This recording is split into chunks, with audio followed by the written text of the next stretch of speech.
नमः शिवाय। आज हम मन मिलाकर पुस्तक पढ़ने जा रहे हैं। इसमें आज हम देखने वाले हैं कि साहब हरिंद्रानंद रोहतकी साहब के आवास पे जाते हैं और दोनों शिव गुरु विषयक पर चर्चा होती है दोनों के साथ।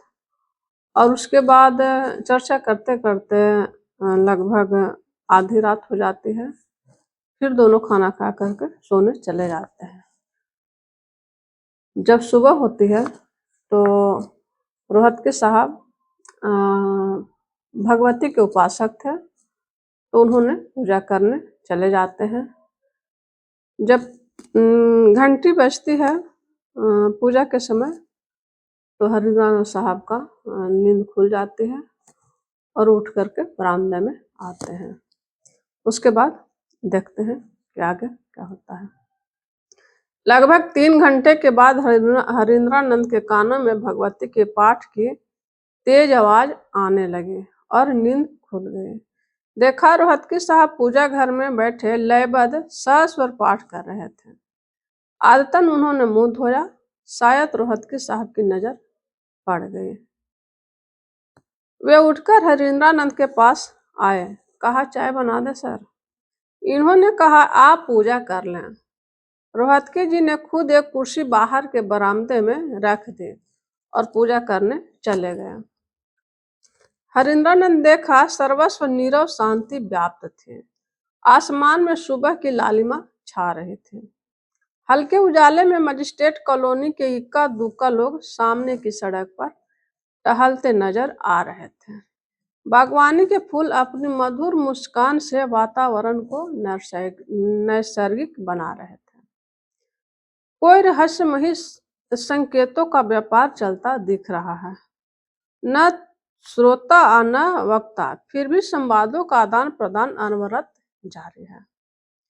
ऐसा प्रतीत हो रहा था कि सामने जो अदृश्य है, कभी वहां से कोई पूछ रहा है तो कभी हरिंद्र कुछ बोल रहे होते हैं। हरिंद्रानंद को समझते देर नहीं लगी कि तत्क्षण यहाँ कुछ अलौकिक घटित होने वाली है। ये निश्चल, एकदम निष्कंप दीप शिखा के समान। अचानक एक स्पष्ट आवाज सुनाई पड़े, मानो सामने खड़ी कोई अदृश्य सत्ता बोल रही हो। गंभीर किंतु मधुर आवाज। कानून ने नहीं सुना, लेकिन हरिंद्र के मन ने सुना। अदृश्य सत्ता ने कहा, तुम जो करते हो कहते नहीं हो। हरिंद्रानंद ने थोड़ी खीनता में कहा, मैं जो करता हूँ कहता हूँ। उधर से आवाज आई, असत्य बोलते हो। जी मैं झूठ नहीं बोलता। उसने पूछा, क्या करते हो? इन्होंने प्रत्युत्तर दिया, शिव शिष्य बनाता हूँ। करने को क्या कहते हो? हरिंद्र चुप हो गया।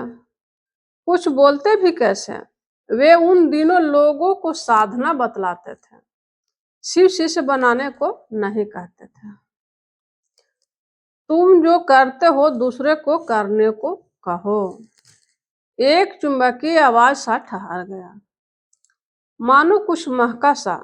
उन्होंने आते हुई आवाज के प्रत्युत्तर में कहा, महादेव को प्रचार की जरूरत है। उत्तर में एक वाक्य आया।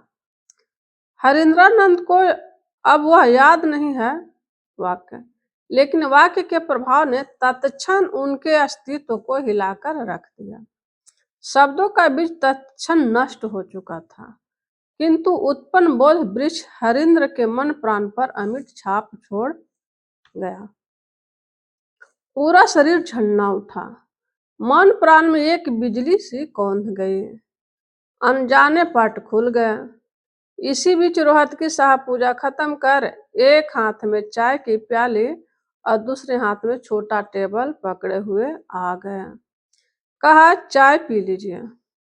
इन्होंने कुछ ही क्षण पहले की घटना उन्हें सुनाई। इस पर वे बोले, हम लोग महादेव के बारे में क्या जानते हैं कि लोग को कहेंगे। हरिंद्रानंद बोले, अरे भाई, आपने सब चौपट कर दिया। अभी संवाद पूरी तरह खत्म भी नहीं हुआ था कि आप आ गए। बातचीत के क्रम बीच में ही रुक गया था, जिसके चलते अंतिम वाक्य याद ही नहीं रहा। लेकिन हरीन्द्रानंद को आया बोध अभी भी नूतन था, तरोताजा था। चाय पीकर वे उठे। उजाला हो चुका था। पटना जाने के लिए तैयार होने लगे। सिन्हा साहब भी जीप लेकर पहुंच गए। हल्के नाश्ते के बाद पटना की यात्रा प्रारंभ हुई।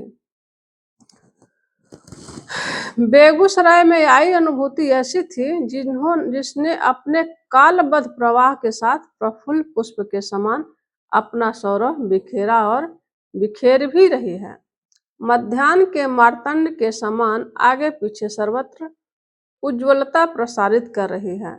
इन्हीं अनुभूतियों के आलोक में गुरु शिव की अर्थात सत्ता से अवगत कराने के निमित्त अंतः प्रेरणा जगी।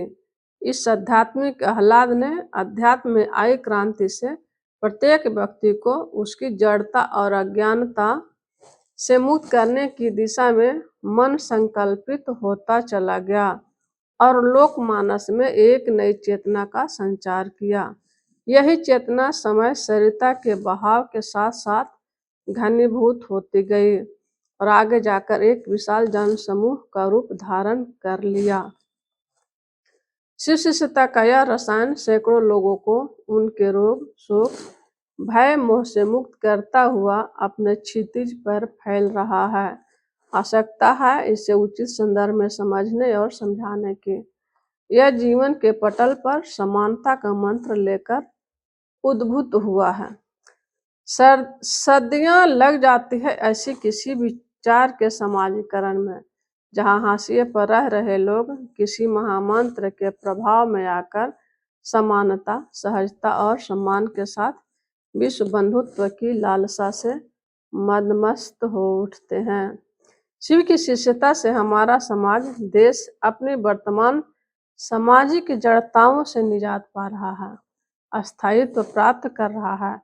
वही आध्यात्मिकता के सर्व शिखर पर पुनः शोभायमान हो रहे हैं।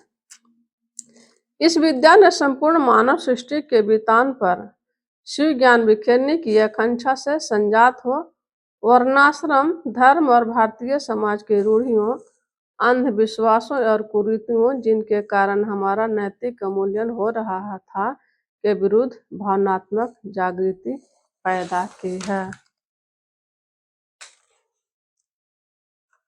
आध्यात्मिक जागरण का यह संदेश कि शिव मेरे गुरु हैं, आपके भी हो सकते हैं, वसुंधरा के जिस कोने में पहुंचा, वहां दबी हुई मानवता ने इसका दिल खोलकर स्वागत किया।